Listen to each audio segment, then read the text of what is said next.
Salut, c'est Carole. Alors aujourd'hui, on va parler de la préparation du DAU par correspondance. Le DAU, c'est le diplôme d'accès aux études universitaires. Et donc, c'est un équivalent du bac.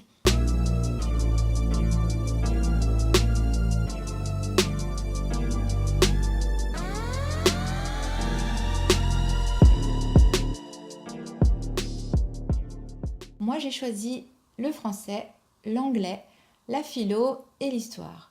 Alors, je vais vous montrer à quoi ça ressemble et comment on va pouvoir s'organiser pendant toute l'année parce que ça dure un an et à la fin, vers le mois de mai-juin, vous avez votre examen. Alors donc moi je vous conseille de vous inscrire vers le mois de juin parce qu'à la rentrée les organismes sont surbookés pour pouvoir vous répondre, c'est un peu compliqué de les avoir en ligne.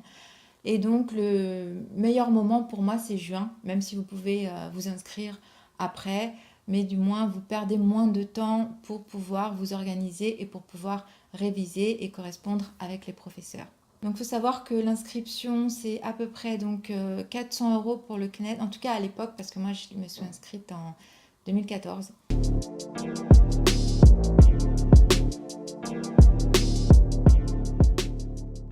Et vous avez aussi une inscription à l'université qui est affiliée au CNED. Bon, moi, je vous parle de mon expérience. Après, vous avez d'autres organismes, mais ça doit être à peu près équivalent. Et donc, vous payez aussi l'université qui était entre 150 ou 200 €, je ne sais plus, quelque chose comme ça. Et pareil, vous pouvez le payer en plusieurs fois. Donc ça, c'est intéressant parce que c'est quand même un coût, parce que vous allez avoir aussi des livres après à payer qui ne sont pas obligatoires, mais qui sont vraiment indispensables pour pouvoir comprendre un peu tout ce que vous apprenez. Donc, ok, vous avez payé votre inscription et à la rentrée, vous recevez tous vos livres. Et je vais vous montrer à quoi ça ressemble quand on reçoit tous les livres du CNED. Alors, les livres, c'est surtout des énormes bouquins d'exercices et de cours.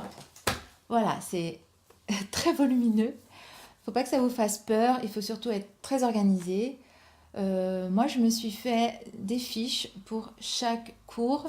J'ai acheté des cahiers. C'est aussi important, ça, de faire votre propre organisation. Vous pouvez le faire sur Word, mais moi, j'ai préféré le faire à l'écrit. Alors, je ne sais pas si c'est mon âge qui est dû à ça, mais je ne crois pas. Je pense que c'est vraiment pas plus utile, mais plus pratique, en tout cas, de l'écrire, parce que du coup, vous prenez le temps et vous vous souvenez mieux de ce que vous faites quand vous l'écrivez à la main. C'est mon point de vue. Voilà, donc moi j'ai acheté, donc j'avais 4 cours, anglais, histoire, français, philo. J'ai acheté 4 cahiers pour chaque matière et je me suis organisée comme ça. Alors par contre, il faut savoir que dans les bouquins du CNED, c'est très bien structuré, c'est très bien expliqué parce qu'on vous donne des fiches méthodes. Alors au début je les ai suivies, puis après j'ai fait ma propre technique. Je pense que ça va être comme ça un peu pour tout le monde, mais en tout cas c'est très utile. Donc ils vous disent exactement le temps, vous avez le temps de travail estimé, l'activité, je lis l'intégralité du cours sans prendre de notes, ensuite je fais une lecture active du cours, ensuite je m'approprie le cours et vous avez le nombre d'heures estimées à l'apprentissage en fait. Moi, je me suis fait aussi la même chose en histoire. Voilà, en histoire, par exemple, les relations internationales, hein, ça fait rêver. Sur le sommaire, moi, chaque cours, je me suis noté déjà le nombre de pages de chaque cours et combien de temps ça allait me prendre pour l'intégrer. Donc, un jour, à chaque chapitre, je m'étais donné, parce qu'en fait, on a quand même beaucoup de matières. Il y a aussi le fait de lire le cours, de noter les cours, parce que moi je me faisais un petit résumé à chaque fois, de lire des livres à côté, de regarder des documentaires. Enfin, ça prend énormément de temps. On croit que c'est très rapide et en fait, on se rend compte que ça prend vraiment toute l'année. Voilà. Donc pour chaque matière, moi je m'étais fait vraiment un petit organigramme. Il faut savoir qu'en français, on vous demande aussi de lire des livres. Et c'est vrai que c'est très utile parce que quand on passe le DAU comme moi, Comme je vous ai dit, j'étais pas très cultivée. Enfin, en tout cas, je manquais de culture et je connaissais pas du tout les grands auteurs. Et j'ai fait une boulimie de livres. Alors, c'est pas souvent, on vous demande pas tout le temps les livres que vous aimez. Et donc, j'ai dû lire Madame Bovary. Je vous avoue qu'au départ, j'étais super contente de pouvoir connaître les livres comme ça, les grands classiques. Et Madame Bovary m'est sortie par les trous de nez, partout en fait. C'était horrible pour moi, horrible à lire. Je vous avoue que je l'ai même pas terminé. Et du coup, j'ai lu les résumés après, j'ai regardé le film, parce qu'il y a un vieux film, j'ai essayé de le trouver, c'était pas facile à trouver, pour pouvoir en parler après, mais j'ai détesté ce livre. Désolée pour ceux qui l'ont aimé. C'était affreux, trop de détails. On s'arrête sur vraiment plusieurs pages sur les détails d'un vêtement ou d'une position, et j'avais envie de passer à l'étape suivante. Pour moi, c'était... J'ai pas aimé, en fait, voilà. Mais je l'ai lu. Voilà, j'ai lu pas mal d'auteurs comme ça.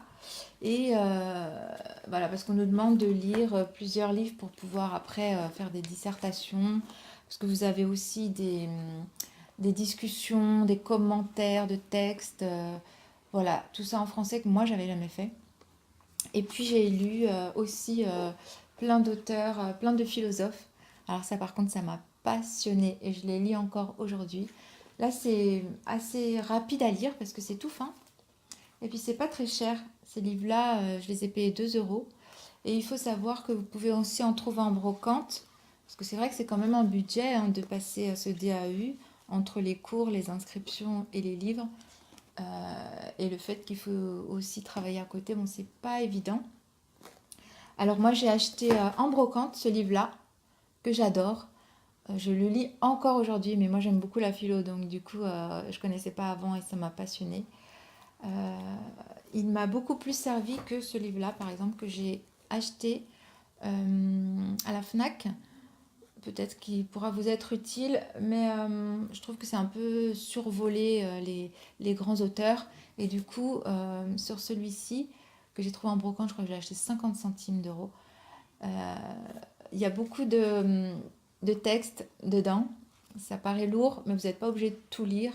Et vous sélectionnez ce qui vous intéresse. Et ça vous permet de comprendre un peu la philosophie, c'est le cas de le dire, de l'auteur, sa vie, et de situer ça sur l'histoire, en fait. Moi, j'ai dû me faire des frises historiques pour comprendre quel philosophe avait inspiré l'autre. Et puis moi j'ai besoin de comprendre comme ça l'histoire par rapport à, à nous, comment ça a évolué avec le temps. Voilà, donc c'est beaucoup de travail, mais il faut vraiment voilà, vous organiser comme ça, à faire des fiches par auteur, des fiches par matière, et puis vous suivez ce que le CNED ou l'organisme où vous êtes inscrit vous propose parce que c'est très réfléchi. Et il n'y a que comme ça qu'on y arrive en fait, hein. Voilà. Quand on est bien organisé, on y arrive. Voilà, donc vous recevez tous les livres, tous ces bouquins, mais vous avez aussi un accès à un site internet où vous pouvez correspondre avec vos professeurs et d'autres étudiants. J'ai reçu d'un autre côté alors mon petit programme de l'université qui ressemble à ça. Donc moi, j'étais inscrite à l'université de Paris 13. Paris 13, c'est pas le 13e arrondissement, c'est Villetaneuse. Voilà, ça fait pas rêver comme je disais dans ma première vidéo, mais ça m'a permis d'avoir mon examen et ils sont très sympas. Donc du coup, j'étais très contente d'être affiliée à cette université. Alors, il faut savoir que moi, c'était par correspondance, mais l'université proposait 4 rendez-vous, je crois, dans leur université avec les professeurs et avec un coût supplémentaire qui n'était pas très cher. Je ne sais plus, je pourrais plus vous dire le prix, mais c'était pas énorme. Mais ça vaut le coup de ne pas faire d'économie pour le coup, parce que vous avez des professeurs qui vous répondent en face à face, et aussi du coup vous pouvez prendre les coordonnées des étudiants qui sont avec vous. En général vous êtes une dizaine d'étudiants Et moi, ça m'a beaucoup, beaucoup aidé parce que je pouvais avoir, après, on s'était réunis de temps en temps avec les copines. Et du coup, on pouvait se poser des questions, on pouvait se téléphoner. Et même les professeurs nous avaient envoyé leur adresse mail. Et du coup, voilà, on n'était pas tout seul. Voilà, surtout ne restez pas seul chez vous parce que là, non seulement vous allez être démotivé, mais en plus, c'est pas évident. Voilà. Dans un premier temps, le plus important, c'est aussi d'optimiser son environnement. Moi, je me suis acheté une étagère, j'ai mis tous les bouquins à côté de mon bureau. Ça m'a pas coûté grand-chose parce que je l'ai acheté chez Ikea, la moins cher possible. Mais j'en avais pas et comme ça, tout était à portée de main. Donc, comme je vous ai dit, j'ai acheté des cahiers. Je me suis créé un planning et j'ai essayé de m'y tenir. Alors, je vous avoue que le planning, on s'y tient quelques mois, peut-être 2 mois, et puis après, on s'y tient plus parce qu'il y a toujours des choses, des événements extérieurs qui arrivent, et puis du coup, on corrige le planning, et puis finalement, ça ressemble pas du tout à ce qu'on avait prévu. Mais par contre, il faut vraiment se dire, voilà, ce mois-ci, je fais tant d'exercices, ce mois-ci, je me connecte tant de jours au, euh, au site internet, parce qu'avec le CNED, vous avez un site internet, vous n'avez pas que les bouquins, vous pouvez parler aux profs, ils vous donnent leur adresse email en plus, vous pouvez parler aux étudiants, il y a des groupes de travail, c'est super intéressant. Il faut faire tous les exercices qu'on vous donne parce que ça vous entraîne. C'est très important de s'entraîner. Et puis, il faut se mettre à la fin de l'année, peut-être un mois avant l'examen, en condition d'examen justement, avec un chronomètre. Parce que moi, j'ai fait l'erreur de ne pas le faire et je me suis retrouvée à l'examen de philo. En fait, moi, j'avais jamais passé d'examen comme ça, parce que j'avais jamais passé le bac. Eh bien, j'étais très inspirée, seulement je me suis rendu compte que j'avais plus le temps de retranscrire ce que j'avais écrit sur mon brouillon. Et du coup, j'ai commencé à avoir les larmes parce que c'était trop tard. Le chronomètre était terminé et il me restait encore 3 pages à écrire de ce que j'avais écrit en brouillon. Donc j'ai dû rendre mon brouillon. Et du coup, la correctrice a été vraiment très sympa parce qu'elle m'a enlevé des points, mais j'ai eu quand même 11. Et normalement, on ne peut pas rendre un brouillon, c'est 0 quoi. Donc du coup, comme j'avais quand même beaucoup travaillé, et puis que je pense que mon devoir était très correct, donc si je l'avais rendu en temps et en heure, je pense que j'aurais bien eu un 13-14 quoi.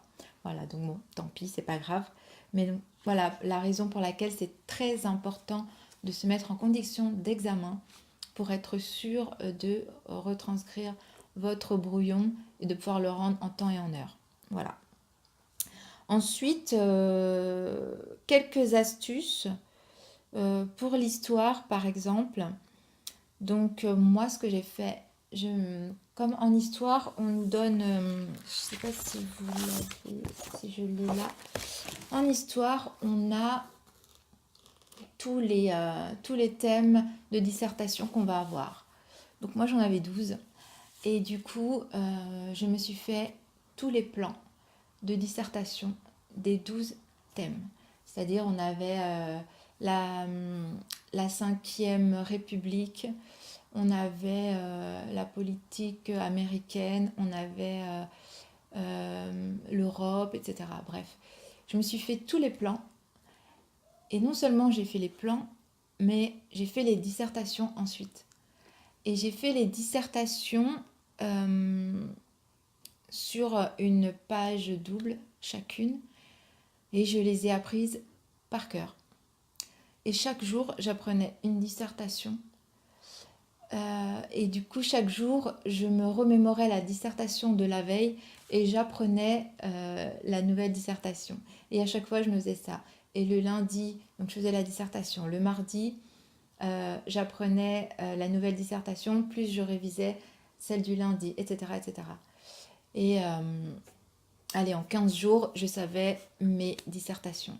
Sauf que bah, il a fallu les faire, hein, et ça m'a pris un peu plus de temps. Donc, au moins, en tout cas à l'examen, je connaissais tout sur le bout des doigts et quel que soit le, le thème qui arrivait, je savais que j'allais le connaître sur le bout des doigts. Donc moi j'ai eu 16, j'avais le choix entre la politique américaine et justement la Cinquième République. Je crois que je connaissais même mieux la Cinquième République, mais comme j'aime beaucoup les États-Unis, j'ai pris la politique américaine et j'ai eu 16 à l'examen. Voilà, c'est pas la meilleure note, mais en tout cas j'ai une très bonne note et j'en suis très heureuse. Voilà pour l'histoire.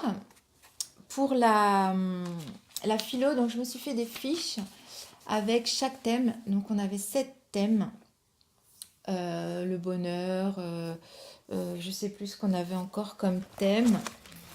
Voilà, par exemple, je l'ai là dans mon livre. Les thèmes, c'est l'université qui vous les envoie parce que vous recevez vos cours du CNED et vous recevez vos cours de l'université. Enfin, pas vos cours, mais les plans, en fait, de ce que vous allez avoir comme thème à l'examen. Et donc, voilà, vous recevez les sujets, par exemple, de philosophie, tous les sujets que vous avez eus l'année précédente pour pouvoir les traiter et les travailler. Et du coup, moi, en philo, j'avais ces thèmes à travailler. Voilà, j'en avais 7. J'ai eu donc la conscience et l'inconscient, le bonheur, la liberté, l'histoire, la nature, l'art et le contrat social. Et du coup, ces 7 thèmes, j'ai fait 7 fiches différentes avec les philosophes qui traitaient des thèmes et à peu près 4-5 citations de chaque philosophe sur les thèmes. Et pareil, je les ai apprises par cœur. Donc ça paraît énorme comme ça, mais il n'y a que comme ça que ça marche en fait. On ne peut pas se dire, tiens, j'en apprends 2-3 et puis avec un peu de chance, ça va tomber. Oui, mais si vous n'avez pas la chance, vous allez tomber sur des choses que vous n'avez pas apprises et alors c'est du pile ou face. Donc c'est un peu bête. C'est alors à ce moment-là, vous travaillez ou vous travaillez pas, c'est pile ou face, c'est bête. Non, vous avez repris vos études, il faut vraiment vous organiser et vraiment apprendre par cœur. Et il n'y a vraiment pas d'autre méthode. Vraiment, sinon ça sert à rien de reprendre vos études. Donc moi j'ai tout appris par cœur et super, je sais plus sur quel thème je suis tombée. Et pareil, en tête, j'avais le choix avec tout ce que je connaissais par cœur. Parce que on se rend pas compte, mais moi j'avais peur de pas tout retenir parce que j'ai jamais rien appris par cœur de ma vie. Mais en fait, le cerveau, il est tellement puissant qu'il retient au final. Il retient. Et puis, vous n'avez pas tous les examens la même journée, donc du coup, vous pouvez réviser la veille. Et puis le lendemain, en plus, vous y allez serein parce que vous savez que vous avez des connaissances. Donc au final, c'est super, quoi. Vous savez que vous allez réussir votre examen et que vous allez avoir la moyenne. Donc voilà pour la philo. Pour le français et pour l'anglais, il n'y a rien d'autre que de faire les exercices qu'on vous donne, de les faire, de les faire, de les faire, de les faire. Parce que là, justement, pour le français et l'anglais, au final, il n'y a rien à apprendre par cœur, en fait. Donc c'est ça qui est bien, à part pour l'anglais, si, des mots à apprendre par cœur. Mais il faut écrire des textes. En français, vous avez les dissertations, les commentaires, les résumés, les argumentations, la discussion. Et tout ça, c'est tout ce que vous aurez fait toute l'année, tous les exercices que vous aurez fait avec vos profs, ils vous auront noté. Donc du coup, vous saurez à peu près à quoi vous en tenir. Et puis vous avez des choix le jour de l'examen, soit une dissertation, soit une argumentation. Donc vous allez prendre là où vous êtes le plus fort au final. Voilà, donc si vous êtes bien organisé, c'est vraiment pas compliqué. C'est juste qu'il faut travailler. Le plus compliqué, il faut travailler. Voilà. Et puis il faut apprendre par cœur. Mais au final, c'est pas énorme. C'est pas énorme si vous vous y mettez assez tôt. Donc voilà, j'espère que j'ai été assez claire. Si vous avez des questions, n'hésitez pas. Je vais vous mettre des fiches techniques sur le site. Et puis moi, je croise les doigts. Je suis sûre que vous allez y arriver parce que vous êtes motivés. Je vous souhaite plein de bonnes choses et du courage et bonne réussite. À bientôt!